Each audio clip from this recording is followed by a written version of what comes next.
রাধে রাধে সবাইকে। কেমন আছো সবাই? আজকে বাজারে এসেছিলাম, তো চলো তোমাদের আজকে দেখাই এখানে কোন জিনিসের কেমন দাম।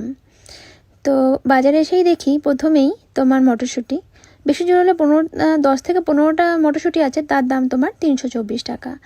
আর আমাদের বাড়ির আশেপাশেই যে কলমি শাকগুলো পড়ে থাকতো, যেগুলো আমরা খেতাম না, সেগুলো এই কটার দাম এখানে তোমার 198। এটা হলো ট্যাক্স ছাড়া, ট্যাক্স দিয়ে আরও বেশি পড়ে, তোমার 210 টাকা এরকম পড়বে। এক টুকরো আখ, যার দাম তোমার 214 টাকা। উচ্ছে, যে উচ্ছেগুলো একটু খারাপ হয়ে গেছে, খারাপ হয়ে যাওয়ার কারণেই তোমার উচ্ছেগুলোর দামটা একটু কম, 213 টাকা।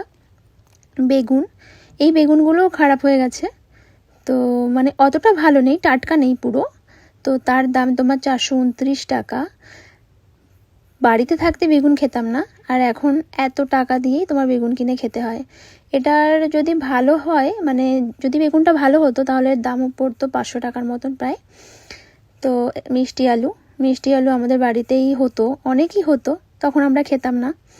এখানে তোমার 238 টাকা, আর ট্যাক্স দিয়ে 257 টাকা। তো এই অবস্থা বাজারের এখানে। যারা মনে করো যে বিদেশে থাকে, মনে হয় ভীষণ ভালো, তো তারা অবশ্যই একবার এসে বিদেশে এসে ঘুরে যেও, তাহলে বুঝবে